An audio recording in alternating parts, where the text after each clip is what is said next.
selamat datang di Sai Podcast Indonesia, podcastnya Fakultas Psikologi Universitas Pancasila.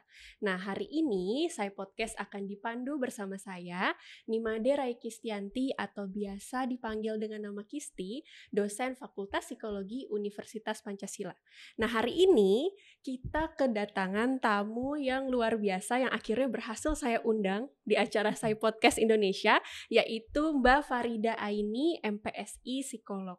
Nah, Mbak Farida ini kalau mahasiswa Fakultas Psikologi udah banyak sekali yang kenal ya. Kalau Mbak Farida ini adalah dosen Fakultas Psikologi yang mengajar pada mata kuliah Psikologi Pendidikan. Nah, kita sapa dulu ya. Halo Mbak Farida, selamat datang. Halo Mbak Kisti, senang ketemu Mbak Kisti di acara podcast ini. Oke, gimana kabarnya hari ini Mbak Farida? Kabarnya luar biasa. Alhamdulillah. Sebelumnya saya mewakili tim Sai Podcast Indonesia mau mengucapkan terima kasih yang sebesar-besarnya karena Mbak Farida telah bersedia datang ke sini dan kita akan hari ini ngobrol banyak sekali nih dengan Mbak Farida gitu ya Mbak ya. Okay.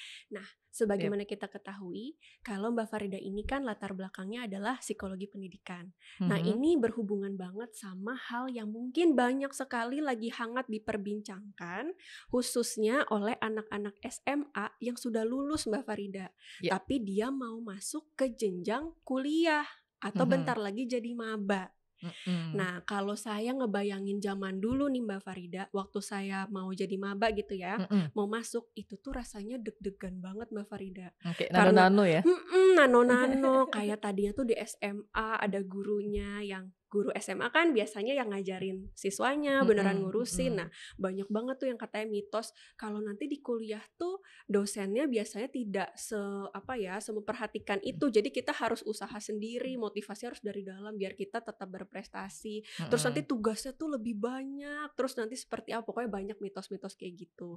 Apalagi kalau anak-anaknya tuh yang ngerantau makin deg-degan tuh. Nah, dengan segala kayak mitos-mitos atau mungkin itu fakta gitu ya. Nah, sebenarnya kalau dari sisi Mbak Farida nih, bener nggak sih kalau anak SMA itu pas lagi belajar beda banget nih sama zaman nanti kalau udah kuliah? Gimana menurut Mbak Farida? Oke, makasih Mbak Kisti. Ini menarik ya fenomenanya ya. Apalagi nih kalau udah Juli Agustus pasti udah sekolah back to school. Betul. Nah, pasti itu beda banget ya anak antara bagaimana setiap jenjang sebenarnya berbeda Mbak Kisti. Kalau kita lihat dari bahkan dari POS juga berbeda, ke sekolah dasar berbeda. Nah, ini apalagi dari jenjang sekolah menengah ke pendidikan tinggi. Nah, pasti itu berbeda sekali. Benar yang Mbak Kisti bilang, misalnya kalau di SMA itu kita masih ada jadwal yang runtut diikuti, kemudian ada guru yang intens gitu ya. Nah, dari pakaian aja udah berbeda. Seragam dan lain-lainnya. Nah, sementara kalau misalnya dari sudah di kampus, nah itu kan boleh ya pakai baju apa aja selagi sopan begitu ya kira-kira. Jadi dari tampilan luar saja sampai dengan sistemnya itu udah beda banget. Jadi itu pasti ada kekhususan dan keunikan dan bagaimana cara menghadapinya juga pasti akan beda. Oke, jadi memang dari sistem dan segalanya tuh emang beda ya Mbak ya. Dari tadi Mbak Farida bilang kalau gurunya di SMA itu mungkin lebih intens ya mengawasi siswanya. Betul. Nah, tapi kalau di kuliah tuh sudah dianggap mereka sudah bisa lebih mandiri untuk lebih bertanggung jawab kepada dirinya sendiri seperti itu. Nah, berarti dengan perubahan sistem dan lain-lain, anak-anak ini membutuhkan penyesuaian berarti ya Mbak ya? Iya, betul sekali membutuhkan Mbak Kisti. penyesuaian yang cukup besar. Nah, menurut Mbak Farida, kira-kira penyesuaian apa aja sih yang harus dipersiapkan nih sama teman-teman yang mau jadi maba nih? Oke, nah nih buat teman-teman yang mau jadi maba ya, penyesuaian itu ada banyak Mbak. Pertama aja dari sisi tugas perkembangan itu kan udah usianya itu kan berbeda ya. Nah, kalau misalnya masuk masa perkuliahan itu udah di usia 18 ya, udah mulai dewasa awal tuh. Nah, teori apapun konform nih kalau udah di usia rentang segitu tuh udah termasuk dewasa awal. Jadi sehingga secara psikologis itu sudah juga penyesuaiannya tuh harus udah mengikuti tahapan pada usia dewasa awal. Penyesuaian apa lagi? Oh, tentu saja penyesuaian tentang metode belajar yang tadi misalnya kalau di SMA misalnya masuk jam 8 katakanlah ya masuk jam 8 pulang jam 3 atau jam 4 sore gitu ya. Nah, kalau di kuliah itu kan berbeda. Terus kita juga nggak masuk sama teman-teman secara bersamaan. Tapi nanti akan berbeda sesuai juga dengan, kemampuan kita, kemudian prestasi kita untuk mengambil mata kuliah sebanyak apa. Iya. Penyesuaian apa lagi? Penyesuaian metode dan gaya belajar, pastinya beda. Nah, Mhm. kalau di kuliah kan kadang kuliahnya pagi, terus, ada waktu yang jedanya lama, baru siang lagi ada kuliah Iya. gitu. Nah, itu juga sistemnya akan beda. Nah, yang terpenting jangan lupa adalah penyesuaian sosial dan emosi. Yes, Nah, itu kalau, betul. sosial kan tentunya kalau misalnya di, bangku kuliah, kita harus pinter-pinter nih adaptasi, Mhm. mencari, di mana teman yang bisa membantu kita meningkatkan potensi kita dan lain-lain. Mhm. Secara emosi kita ditantang ya, Mhm. buat, bisa stabil, kemudian bisa mengolah dan mengatur emosi kita supaya nggak, tidak naik turun atau kita mengalami kebingungan sendiri gitu. Mhm Nah, itu mhm. nanti berdampak kepada hasil prestasi akademik gitu. Jadi, Oke. ada banyak sih penyesuaian-penyesuaian yang dilakukan. Mhm. Nah, kalau di SMA kan, kadang-kadang peer group terbentuk sendiri ya. Iya Terus iya. sudah sering-sering bersama, Betul. sering-sering ke kantin, terus Iya. lingkungannya bisa terprediksi. Nah, Betul. kalau di pendidikan tinggi ini perlu penyesuaian lagi, kira-kira gitu Mbak Kisti. Oke, karena kalau lingkupnya universitas tuh jauh lebih luas ya Mbak Farida ya. Mhm, Kayak angkatannya nanti ada kakak angkatan, berapa angkatan, terus nanti belum dari betul. jurusan lain Iya, gitu ya. heeh. Oke, tadi menarik banget Mbak. Ternyata penyesuaian yang dilakukan oleh anak-anak SMA yang maju ke jangka kuliah ini itu Mhm, kan macam-macam ya. Ada mhm, dari akademik, terus tadi mhm, ada dari sistem juga gitu. Belum lagi mhm. perintilannya memang prakteknya ya. Misalnya kalau Mhm, sekolah kan dari pagi sampai betul, sore, itu udah jadwalnya yang teratur sekali. heeh, Nah, kalau misalnya mahasiswa kan jam 8 sampai jam 10, nanti ada jeda mhm, lagi. Terus mhm, nanti masuknya jam 2. Kan mhm, membutuhkan sekali kontrol diri dari kita yang ayo harus semangat, nanti ada jeda, masuk lagi betul, gitu.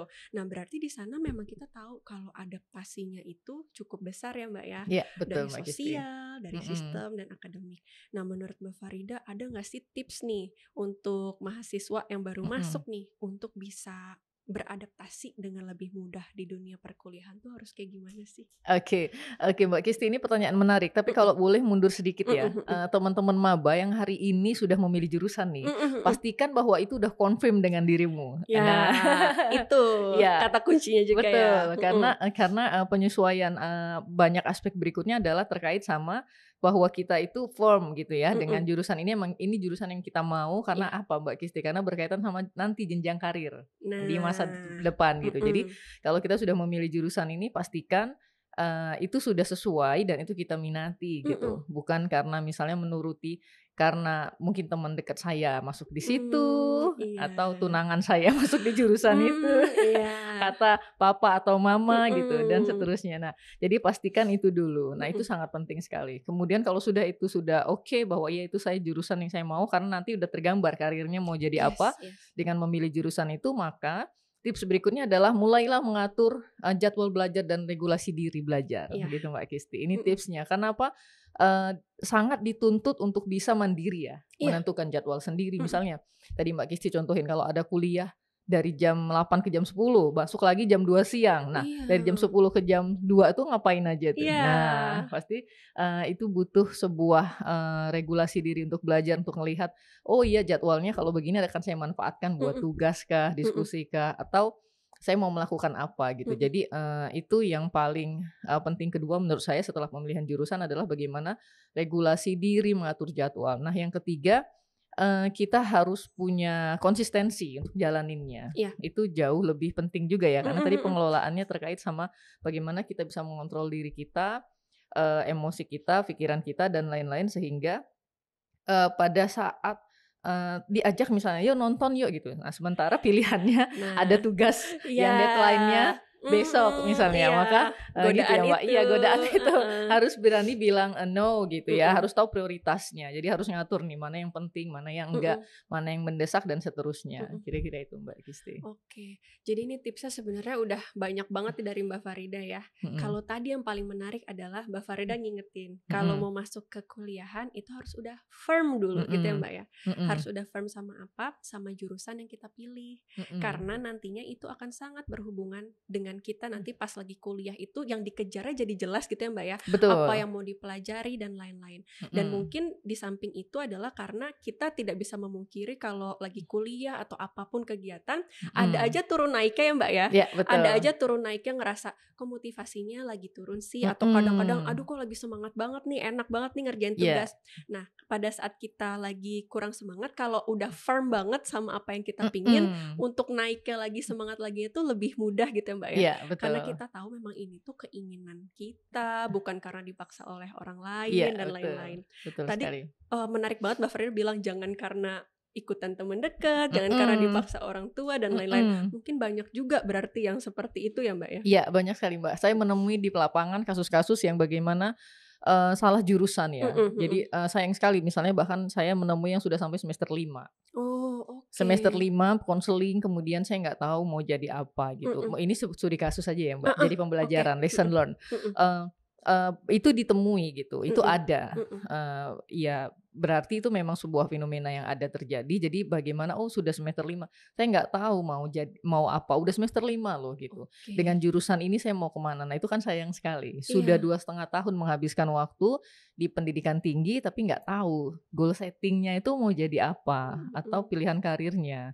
Nah itu sih yang perlu nih, itu penting banget. Oke, berarti memang banyak sekali ditemui di lapangan ternyata Mbak ya, di mana mereka masuk aja ke suatu jurusan, tapi dijalanin aja padahal mereka belum tahu ini beneran pingin jurusan ini, atau kenapa sih, yang penting masuk aja deh dulu. Mungkin latar belakangnya beda-beda ya, ada yang karena keterimanya di situ ya udah masuknya di situ aja. Mungkin ada juga yang dipaksa orang tua, ada juga yang tadi kata Mbak Farida tunangannya di situ, ikutan gitu. Atau geng aku masuk sana semua, ikutan gitu. Betul. Nah tapi ternyata kan setelah Mbak Farida lihat di lapangan, itu banyak yang mengalami kasus seperti itu dan nantinya pas menjalani jadinya berat karena nggak tahu habis kuliah mau ngapain sih. Nah mungkin ini jadinya bisa diberikan tips juga Mbak Farida, gimana sih untuk anak-anak sekarang yang calon maba nih, untuk ngerasa firm dulu dengan jurusan yang kita pingin tuju atau dengan goal setting kita, itu ada tips apa aja dari Mbak Farida biar mereka nggak salah pilih? Oke, nah bener Mbak, nggak enak ya salah pilih ya. Iya, nggak enak banget Mbak. Nggak enak banget. Kalau ibarat kita naik kendaraan terus salah jurusan gitu. Yes. Misalnya kita mau ke tujuan mana, nyampenya di mana gitu ya. Nah itu pasti nggak enak banget. Nah jadi untuk itu tipsnya adalah pertama eksplorasi. Eksplorasi apa? Eksplorasi pengetahuan nih tentang jurusan ini. Oh saya mau masuk jurusan A. Ini jurusan ini apa saja yang dipelajari. Nah teman-teman maba harus mengeksplorasi. Pertama jurusannya, pelajarannya apa aja. Bila perlu cari pengajarnya siapa di universitas yang tertentu yang sudah masuk. Kemudian eksplorasi lagi. Oke, nanti kalau di situ nanti setelah itu karirnya seperti apa gitu. Cari siapa sosok yang sudah pelaku karir yang sudah sukses di bidang itu gitu. Nah, itu harus dicari tahu profilnya. Kita cari tahu, terus kita melakukan bahasanya itu apa ya, refleksi atau kontemplasi diri. Oke, saya mau jadi sosoknya seperti itu enggak? Saya akan mau mengerjakan itu tidak gitu. Jadi itu penting sekali selain mencari pelajaran apa yang akan kita tempuh selama lebih kurang 4 tahun, 8 semester, plus kita cari setelah itu kita mau masuk apa, kerjanya di mana. Bila perlu nih ya Mbak Kisti, kita cari tahu prospek kerjanya, gajinya berapa gitu. Kalau mau masuk jurusan itu menjadi profil seperti apa gitu. Nah itu sangat penting, tipsnya itu. Nah yang kedua, setelah teman-teman melakukan eksplorasi itu, mungkin sekarang udah pilih nih jurusan ya, sudah daftar. Itu dilakukan. Yang kedua, tetapkan goal setting, tujuannya. Oke, mau lulus kapan nih kira-kira gitu. Mau lulus 3 tahun setengah kah, atau mau lulus lebih sesuai jadwal atau lebih dari itu gitu. Nah itu harus ditetapin. Nah kadang-kadang mahasiswa itu seringkali terkendala fenomenanya pada tugas akhir atau skripsi. Oke, betul Nah, sekali. tipsnya adalah bagaimana mulai dari begitu sudah tahu eksplorasi diri, sudah tahu jenjang karirnya, nanti dimulai semester 3, semester 4 sudah mulai berpikir tuh Mbak Kisti. Sehingga di akhir nanti kita sudah mulai menjurus gitu. Tidak pada saat tugas akhir itu di timingnya di tugas akhir semester 6 atau 7, 8 itu baru dimulai gitu. Nah, karena yang itu kadang-kadang membuat kendala ya. Yes, nah, betul. Kuliah sudah selesai semua, tapi tugas akhirnya terkendala. Nah, ini yang menjadi wawasan bersama melalui podcast ini mungkin bisa jadi ini ya. Jadi pencerahan. Oh, ternyata itu perlu ya dicari sejak awal. Iya, perlu sekali sehingga nanti itu tinggal enak gitu ya jalaninnya dan pastikan itu topik yang kita senangi gitu. Jadi Begitu lebih kurang tipsnya Mbak Kisti. Oke, itu luar biasa banget Mbak Farida, dan menurut saya adalah highlight yang harus juga kita benar-benar pahami dari pembicaraan ini, karena banyak yang salah kaprahnya adalah ketika kita mempersiapkan karir itu nanti aja mulainya pas semester akhir gitu, nanti aja lah mikirnya, yang penting jalanin aja dulu kuliahnya. Padahal sebenarnya kalau dari tadi penjelasan Mbak Farida, kita tuh mempersiapkan career development preparation itu justru sebelum kita masuk pun itu udah dipersiapkan. Betul. Ya Mbak ya, kita udah eksplorasi dulu, misalnya mau masuk ke jurusan psikologi, kalau masuk psikologi itu nanti belajar apa aja gitu. Terus nanti emangnya kalau masuk psikologi lulus dari sarjana bisa jadi apa aja ya.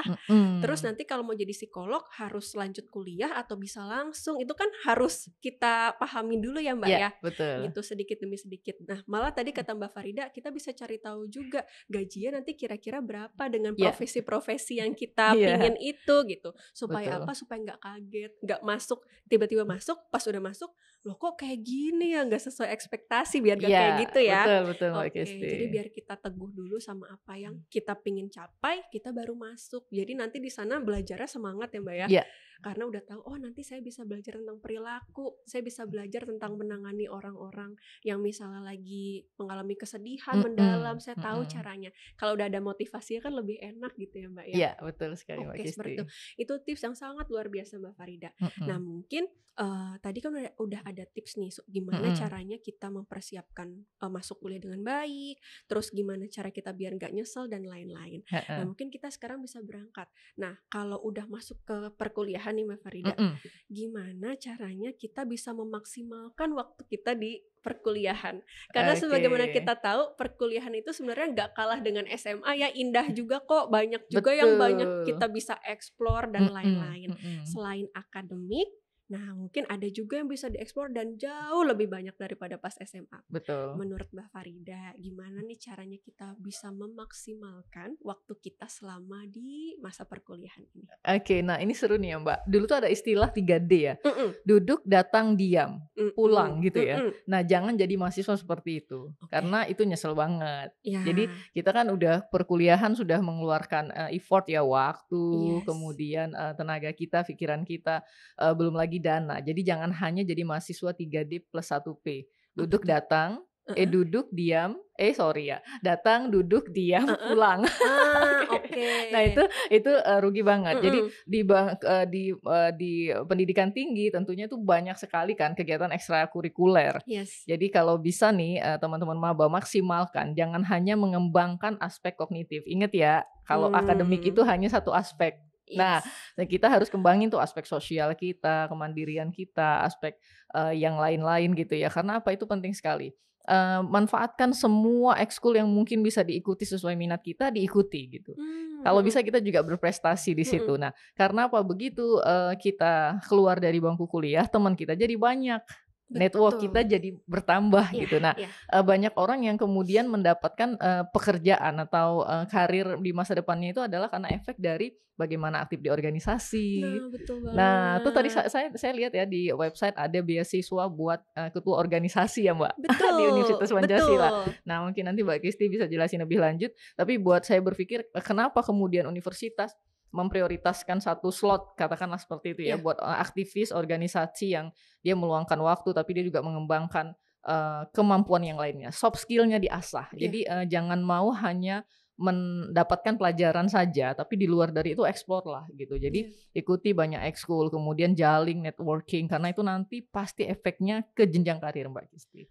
Jadi banyak orang yang kemudian mendapatkan jalurnya terhadap karir tertentu karena berkenalan, karena punya track record. Oh dulu ngurusin organisasinya bagus, berprestasi dan lain-lain gitu. Aduh itu setuju banget Mbak. Dan ini sangat bermanfaat banget pasti buat anak-anak yang menonton podcast ini nantinya. Karena tadi ada singkatan ya Mbak ya. Jangan jadi mahasiswa yang 3D plus P gitu ya. Datang, duduk, diam, pulang. Kalau zaman saya istilahnya tuh bukan kura-kura, kupu-kupu, kuliah pulang. Jadi datang pulang gitu ya. Jadi bisa jadi kupu-kupu atau kura-kura. Kalau kura-kura tuh kuliah rapat. Nah, itu yang aktif organisasi. Nah, pokoknya itu kan ya singkatan-singkatan aja. Tapi highlightnya adalah kita ini di perkuliahan tidak hanya pingin kayak aspek kognitif kita yang berkembang secara keilmuan, tapi memang ternyata bukti pun menunjukkan bahwa ketika soft skill kita berkembang, itulah yang akan bermanfaat sekali ketika masuk ke dunia pekerjaan gitu ya Mbak Farida ya. Betul Soft skill itu apa aja sih? Banyak banget ya Mbak ya. Kayak misalnya komunikasi ya. Komunikasi, terus misalnya ada leadership, manajemen waktu. Manajemen waktu. Dan itu memang bisa kita pelajari pas lagi kuliah dengan kerja kelompok dan lain-lain. Tapi sangat akan terasah banget kalau kita ikutan juga organisasi ya Mbak ya. Betul. Berkomunikasi itu kan butuh skill juga ya Mbak ya. Berkomunikasi dengan teman-teman yang satu jurusan pasti beda dengan berkomunikasi dengan yang beda jurusan gitu ya. Beda lagi berkomunikasi dengan dosen dan lain-lain. Nah, dengan kita ikutan organisasi, terus kenal dengan banyak orang, itu akan mengasah sekali kemampuan kita berkomunikasi dan soft skill yang lainnya gitu ya Mbak ya. Iya betul. Gitu. Ada lagi Mbak, satu lagi plusnya enaknya di mahasiswa ini Mbak. Karena dia kan memasuki usia dewasa ya. Ya kali-kali ketemu jodoh. Nah, dengan meningkatkan networking. Jadi biasanya tuh kayak biasanya tuh anak-anak eksak ya suka sama yang non eksak ya, makanya harus misalnya tuh ya suaminya teknik, istrinya psikologi, nah itu sering tuh begitu. Itu sering ya Mbak ya? Iya, pengalaman pribadi. Nah ini pengalaman pribadi Mbak Farida. Nah ini apa ya, pesannya adalah perluaslah networking kita, jangan-jangan jodoh kita masih ada di lingkaran yang lain gitu ya Mbak Farida ya. Nah makanya nanti bisa aktif juga tuh untuk berorganisasi. Selain tadi meningkatkan soft skill dan meningkatkan networking, tidak hanya untuk pekerjaan dan karir ke depan, bisa saja membuka peluang bertemu dengan pasangan misalnya kayak gitu ya. Kalau di kasus Mbak Farida seperti itu gitu. Nah tadi menarik juga ya masalah networking tuh, tadi Mbak Farida bilang bisa aja nanti pas bekerja itu nanti lewat referral ya biasa kita ya. Nah itulah memang pentingnya networking ya Mbak ya. Kita rekomendasi. Karena kalau kita masuk ke dunia pekerjaan ternyata rekomendasi itu sangat penting gitu ya. Apabila kita punya track record yang baik, nanti biasa ada referral number gitu ya. Nanti kita kasih referral number kalau kita dikatakan oh dia kerjanya bagus, dia bisa memimpin dengan baik. Nah itu bisa membantu kita ketika masuk ke suatu perusahaan gitu kali ya Mbak ya. Betul. Oke, nah ini luar biasa sekali. Itu tips banget Mbak, karena banyak anak-anak kuliah yang masuk itu maba masih bingung. Ini kalau jadi maba saya udah harus nyiapin apa aja ya. Tapi ternyata tadi Mbak Farida bilang pokoknya dari seawal mungkin kita udah mempersiapkan apa sih yang mau kita kejar di sini. Malah tadi skripsi ya Mbak ya, mulai dari semester berapa Mbak? Semester 3. Oke. Ingat ya teman-teman, mulai dari semester 3 bisa mulai dibaca-baca lagi jurnalnya mau memperdalam ke arah mana gitu ya. Banyak juga ternyata yang semester akhir masih bingung berarti Mbak Farida. Betul Mbak Kisti, itu banyak ditemui. Iya, karena kan tadi ya dari awalnya mungkin starting point-nya. Starting point-nya tadi itu jangan pernah berpikiran bahwa jalani aja, itu satu kata yang menurut saya itu agak beda ya. Maksudnya dalam konteks kita berkuliah itu nggak cukup dengan itu. Jadi agak nanti takutnya khawatirnya keliru. Jalani ya udah dapat nasakom nasib 1 koma dijalani. Artinya itu kan berarti punya mindset yang keliru ya. Nah, pada akhirnya ya wajar kalau misalnya di akhir juga masih kebingungan. Jadi sedini mungkin mumpung maba nih masih baru gitu ya Mbak.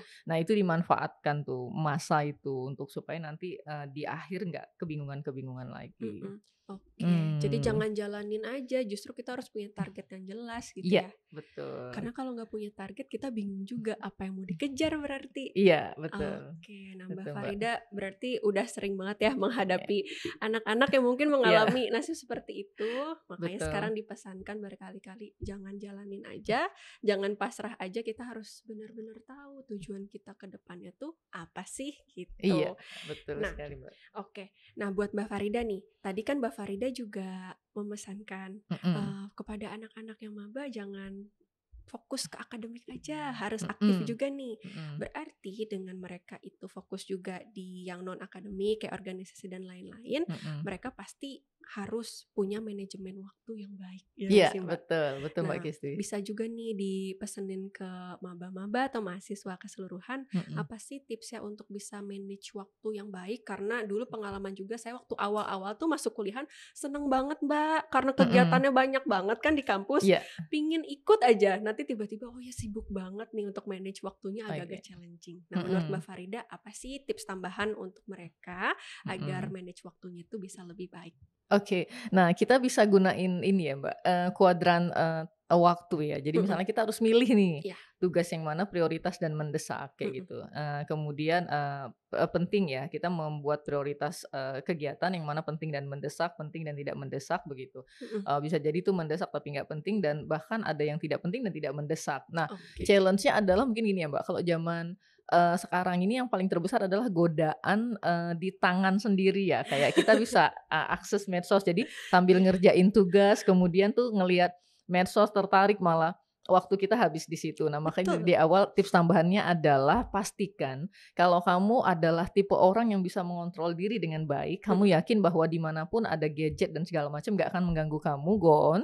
Artinya kamu punya waktu ya, oh dalam 2 jam saya harus kerja selesai tugas ini gitu. Mhm. Tapi buat kamu yang nggak bisa belum apa ya, mudah tergoda kira-kira gitu Iya. terhadap gadget yang ada di sekitar dan seterusnya. Jadi, pastikan pada saat pengerjaan tugas harus benar-benar fokus gitu. Terus, manfaatkan waktu itu ya dengan melis tugas tadi tuh melis jadwal dan kegiatan, kemudian kita harus konsisten gitu.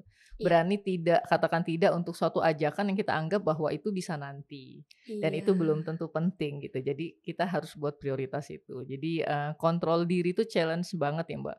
Kadang-kadang tuh kita, ngabisin waktu kayak aku udah belajar dari jam 8 sampai jam 12 tapi satu tugas nggak ada yang selesai.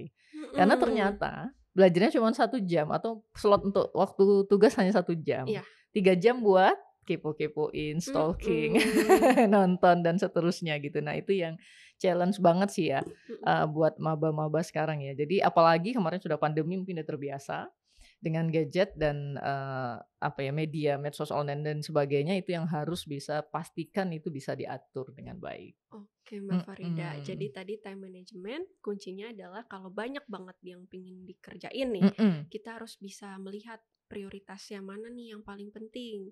mhm, Adakah mungkin yang mendesak tapi sebenarnya gak penting? iya, Nah, kalau ada bisa disisihkan dulu, diganti mhm, dengan yang mendesak dan penting. penting, ya. Dan tadi bener ya Mbak ya, sekarang godaan itu sebenarnya ada di telapak tangan kita, Iya, betul. yaitu pada handphone kita yang isinya Heeh, macam-macam. Jadi kadang mhm. lagi belajar, tiba-tiba notif Instagram Iya, bunyi. Nah, terus nanti cuman pengen lihat notif, lanjut buka story ya nggak iya, sih, Mbak? iya Nah, betul. jadi itu kita memang tadi pentingnya adalah untuk kontrol diri ya, Mbak ya. Mhm, mhm, Jadi untuk mengontrol ada sih keinginan itu, tapi kita harus tahu kita lagi ngapain sih. iya, Berarti kita harus ngapain. Jadi kita harus rajin-rajin ini juga ya refleksi. Oke, kita ini pingin main HP. Tapi ini urgent nggak? Kalau nggak urgent ya ditaruh dulu gitu iya ya Mbak ya. betul. Oke, nah itu memang PR untuk kita semua mungkin ya. Iya Karena betul. saya yakin banyak sekali yang memang mengalami apa ya, kita lagi belajar terus nanti terdistrak sama hal lain. Nah, tadi pentingnya adalah untuk selalu kontrol diri kita dan kita harus fokus pada apa yang sedang kita ingin kerjakan pada saat itu gitu ya Mhm, Mbak ya. mhm, Oke iya, Mbak, nah tadi kan Mbak Farda udah sharing banyak banget nih untuk maba-maba secara keseluruhan ya. mhm, Gimana caranya bisa memasuki perkuliahan dengan baik dan menjalani perkuliahan agar mereka bisa cemerlang lah intinya sampai nanti lulus gitu iya, ya. Nah mungkin sekarang mau yang agak lebih spesifik nih Mbak Farida, ada oke. nggak tips atau pesan untuk mahasiswa maba-maba di jurusan psikologi? Nah itu Mbak. Oke, baik. Ini menarik nih ya Mbak Kisti, khusus nih buat maba-maba yang, sudah memiliki tiket gitu Iya, ya, iya. untuk masuk, psikologi atau masih berkeinginan untuk Mm-mm. masuk psikologi, maka tipsnya adalah pastikan bahwa kamu adalah, orang yang senang, memiliki minat terhadap pelayanan sosial. Iya. Karena, untuk bisa menjalani, profesi sebagai psikolog atau menempuh pendidikan sebagai psikologi itu sangat berhubungan erat dengan aktivitas, orang-orang gitu ya, kemudian melayani kegiatan sosial gitu. Karena kan ada prinsipnya di mana di mana ada manusia di situ psikologi berperan. Nah, artinya semua lini itu, yang ada hubungannya kaitannya dengan manusia itu harus disenangi. Nah, kuliah di psikologi itu asik ya, Mbak, kalau aku Hmm, lihat ya dulu, apa serunya gitu, serunya adalah kita tuh observasi, iya. kemudian kita sering wawancara orang, ketemu dari berbagai level usia, kemudian, baca, nonton gitu ya, dulu Iya, iya. tugas-tugasnya seperti itu ya. Itu menarik sekali. Jadi, ya, pastikan itu penting sekali. Jadi buka diri, kemudian, mulailah untuk senang bagaimana, eee, senang bergaul, kemudian senang untuk bisa, mendekati semua, lini usia, mulailah perluas pertemanan, itu penting sekali. Jadi itu tips-tips suksesnya untuk mahasiswa psikologi karena, begitu kita masuk ke psikologi pasti banyak topik-topik tentang kadang-kadang tentang diri kita sendiri. Jadi itu Betul. terus dimanfaatkan karena, eee, begitu kita, mencoba untuk berusaha dengan ilmu kita bermanfaat untuk orang lain, tapi sebelumnya nih kita harus tahu dulu, oh ilmu ini bermanfaat dulu untuk kita. Jadi, selamat gitu ya kira-kira kalau saya bilang menempuh, pendidikannya di psikologi untuk lebih mengenal diri. Nah itu, seru sekali dari, perkuliahan menjadi mahasiswa psikologi. Aduh seru banget Hmm, Mbak Farida. heeh, Memang kalau tadi saya dengerin Mbak Farida, mhm, jadi langsung inget waktu awal-awal kita maba ya Mbak ya. iya, Jadi memang kita tuh masuk, biasanya kita untuk lebih pingin kenal orang lain melalui ilmu psikologi itu, kita masuk ke mhm, psikologi gitu ya. iya Dan memang betul. benar saat kita belajar ilmu psikologi, kita jadi semakin tahu, oh orang tuh berperilaku seperti itu ada latar belakangnya nih Mhm, gitu ya. betul, Nah awalnya pinginnya kayak gitu, tapi heeh, lama-lama kita juga jadi bisa nge-reflect ke diri kita ya Mbak ya. iya Jadi betul, bisa lebih ngenalin diri sendiri. Oh, saya ini kemarin takut banget maju ke depan kelas karena itu. mhm, Oh, cara menanganinya bisa dengan seperti itu. Jadi kadang-kadang kita sambil belajar untuk diri kita sendiri iya dulu gitu ya, Mbak ya. betul Nah, betul, itulah asiknya heeh, masuk ke jurusan psikologi gitu ya, Mbak iya ya. betul, Dan heeh, tadi yang menarik juga dari Mbak Farida adalah ketika kita masuk ke psikologi sebenarnya itu terbuka banget jalan-jalan ke pekerjaan yang sangat banyak karena mhm, selama ada manusia mhm, disitulah ilmu psikologi dibutuhkan. iya Sebenarnya gitu ya Mbak ya. betul, Gitu. Jadi ya menarik banget. Selamat datang berarti ya Mbak ya iya betul, untuk mahasiswa-mahasiswa yang mau masuk ke jurusan psikologi. Dan menurut saya ini adalah apa ya jurusan yang sangat menarik. Tidak mhm. hanya untuk mengerti orang lain tadi, untuk juga mengerti Ngerti diri diri kita sendiri, sendiri. iya. Gitu ya Mbak Tapi ya. kamu ngomong nggak, Mbak Mm-mm. Kisti kan dosen juga kan ya di Fakultas Betul, betul Psikologi Universitas sekali. Pancasila. Mungkin Mm-mm. Mbak Kisti bisa sharing nih ke Mm-mm. teman-teman maba gitu Mm-mm. ya, tentang program apa aja di, psikologi, Mm-mm. UP khususnya gitu. Kemudian ya siapa tahu masih ada yang masih bingung, terus kemudian setelah dengar podcast ini gitu ya, Mm-mm. merasa bahwa, "Oh iya ya ternyata aku nih confirm nih terhadap, jurusan psikologi, mungkin bisa masuk," gitu ya? Oke, nah Eee, untuk yang udah masuk atau yang udah mulai tertarik mungkin ya Mbak ya, iya, udah mulai tertarik sama jurusan psikologi dan pingin tahu psikologi itu secara lebih lanjut kayak gimana sih? Jadi kalau saya sendiri di sini kan dosen psikologi dan juga Mbak Farida. mhm. Nah kita tahu bahwa ketika kita masuk ke jurusan psikologi itu apabila kita tertarik untuk mempelajari perilaku seseorang, Mhm, mempelajari mental seseorang, ingin meningkatkan kesehatan mental sekitar, itu kita sangat cocok untuk masuk ke psikologi. Tapi ternyata setelah kita masuk, banyak sekali yang dipelajari selain itu ya, Mbak, ya. Jadi betul, psikologi itu dibutuhkan di berbagai setting, baik itu nanti di setting pendidikan seperti iya, Mbak Farida. Jadi nanti lebih banyak ke sekolah dan apa yang mhm, berhubungan dengan pendidikan. Bisa juga ke yang klinis. Nah, klinis mhm, itu untuk seperti kerja di rumah sakit atau intinya mhm, bagaimana kita bisa meningkatkan kesehatan mental masyarakat orang-orang sekitar kita. Lalu mhm, ada juga yang ke bidang PIO ternyata Mbak Farida ya. mhm, Jadi mhm, kalau ke PIO itu kita kalau tertarik untuk menjadi orang yang masuk ke bidang-bidang seperti HRD atau yang kepegawaian seperti itu juga mhm, ternyata dipelajari di psikologi. iya, Jadi sebenarnya betul. sangat luas sekali. Dan di UP sendiri ini program psikologi masih terbuka sampai sekarang, Mbak Wow, oke. Farida. Jadi untuk kalian yang udah dengerin podcast dari tadi nih dan penasaran masih buka nggak ya kira-kira Fakultas Psikologi UP untuk maba? Mhm, Jawabannya adalah masih dibuka dengan lebar. Jadi wow, silahkan apabila yang tertarik untuk masuk, untuk segera membuka nih. Mungkin bisa dilihat ya di sini ya, ada websitenya itu di pmbonline.univpancasila.ac.id. Nanti akan ditulis di bawah sini. Jadi nanti kalian akan melihat berandanya nih, akan melihat home-nya seperti ini dan terdapat banyak sekali jalur sebenarnya Mbak Farida untuk masuk. Untuk wow, beasiswa heeh, sendiri sebenarnya kemarin ada beberapa pilihan seperti mhm, ada jalur beasiswa KIP, ada jalur beasiswa prestasi non akademik, ada mhm. jalur beasiswa ketua organisasi tadi yang Mbak Farida bilang Iya ya, iya, betul dan betul. jalur beasiswa prestasi akademik. Nah, tapi sampai saat ini ada beberapa jalur yang masih dibuka yaitu jalur bersinar atau seleksi rapot. Jadi untuk teman-teman yang ingin masuk tapi nggak pingin tes-tes nah bisa sebenarnya Mbak Oh Ferida bisa ya? bisa lewatan jalur Mmm, bersinar atau seleksi raport ini nanti akan dilihat rapornya teman-teman apabila dikatakan oh ini cukup untuk masuk di psikologi nanti bisa langsung masuk lewat situ. Lalu ada oke, juga yang jalur UTBK. Nah, jalur skor UTBK itu unik juga Mbak. Jadi kan ada ujian masuk ke perguruan tinggi ya, UTBK itu. Jadi kita bisa masuk juga ke UP, ke Fakultas Psikologi melalui jalur yang skor UTBK ini. Jadi nggak usah tes juga gitu. Nah, tapi kalau ada jalur yang tes itu yang jalur Computer Based Test atau CBT. Jadi nanti kita akan daftar dan kita akan melakukan 3 tes aja, nggak susah-susah. Jadi ada tes TPA, tes potensi akademik, ada tes bahasa Inggris, dan juga tes wawancara. 3 itu aja untuk yang CBT. Itu Mbak Farida, dan sampai sekarang masih dibuka kok dengan luas. Seru. Jadi kalau ada teman-teman yang tertarik dari tadi mendengar pembicaraan kita, kayaknya asik ya jadi mahasiswa psikologi. Apalagi tadi kata Mbak Farida, tugasnya apa Mbak? Banyak ya observasi gitu ya. Nonton, baca novel. Karena kita studi kasus ya, banyak studi kasus tentang seseorang. Nah, apalagi kalau dulu tuh zaman saya sama teman-teman saya banyak yang aduh kok seneng ya rasanya saya kalau habis dengerin orang curhat terus mereka bisa ngerasa lega, itu saya rasanya seneng banget gitu. Nah itu cocok jadi psikolog. Nah itu mungkin ada suatu pertanda yang sangat besar kalau kalian itu memang ada kecenderungan atau ketertarikan untuk menjadi seorang psikolog. Karena untuk saya dulu awalnya seperti itu Mbak Farida. Kok seneng ya orang-orang kok seneng curhat sama saya, dan saya juga kok rasanya seneng kalau mereka bisa mendapatkan insight kalau bahasa sekarang.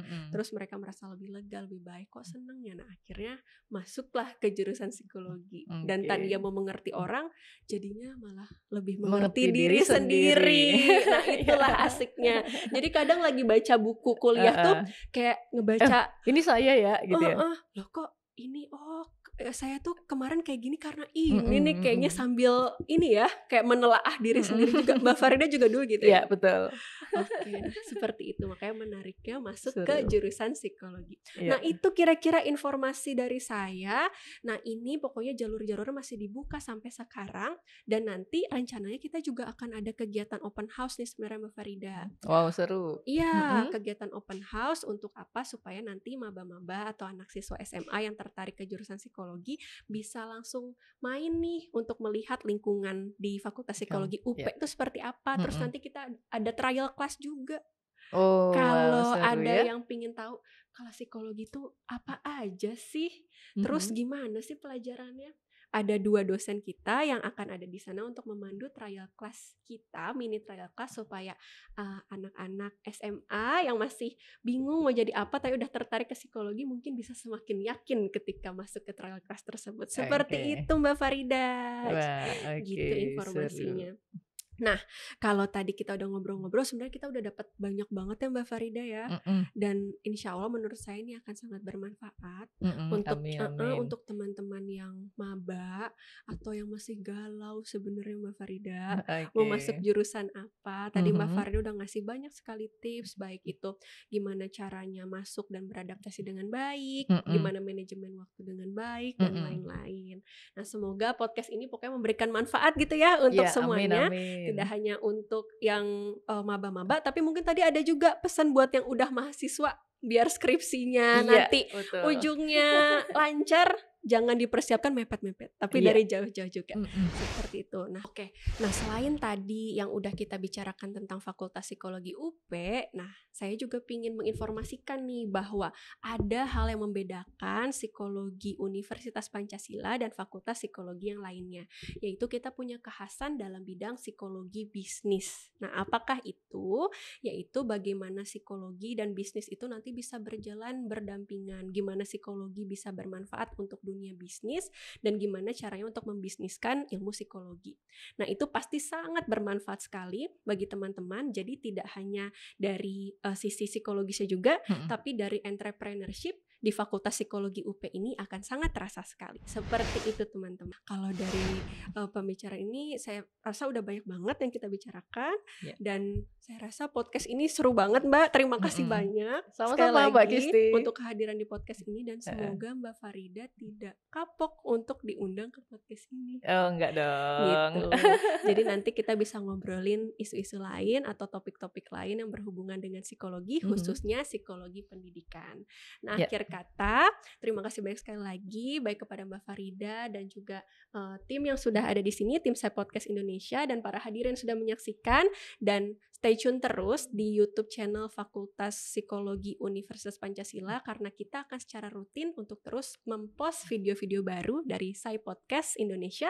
Saya Podcast ini punya Fakultas Psikologi Universitas Pancasila.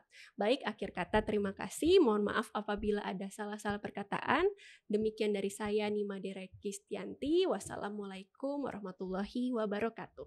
Dadah. Waalaikumsalam warahmatullahi wabarakatuh.